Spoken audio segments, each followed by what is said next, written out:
मायबाप प्रेक्षक हो, तुम्हा सर्वांना माझी एकच विनंती आहे.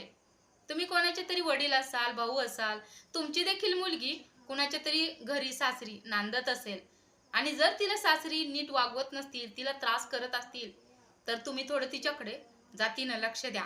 हां, तिला कायमस्वरूपी सासर सोडून माहेरी नेऊ नका आणि तुमच्या मुलीला देखील सांगा, की तुझं तुझं संसार सोडून कायमस्वरूपी माहेरी नको येऊ.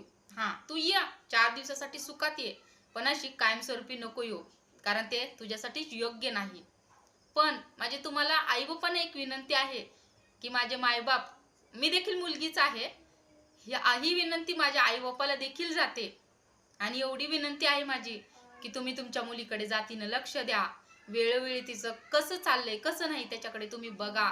ती कशी आहे, तिचा संघर्ष, तिला काय भोगावं लागतं याकडे लक्ष द्या. मी म्हणत नाही तिला कायमची तुम्ही माहेरी न्या, पण तिच्याकडे लक्ष द्या.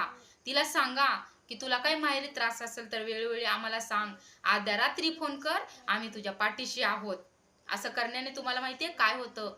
असं जर प्रत्येक आई-वडील आपल्या मुलीच्या खंबीरपणे पाठीशी उभी राहिले, तर कितीतरी मुलींचा जीव वाचेल. त्या वाईट गोष्टी करणार नाहीत, आत्महत्येचा प्रयत्न करणार नाहीत आणि कितीतरी माझ्या बहिणी, मैत्रिणी यांचे संसार वाचतील, सुरळीत होतील आणि कुणाचाही अशा प्रकारे दिवस सुद्धा होणार नाही. धन्यवाद.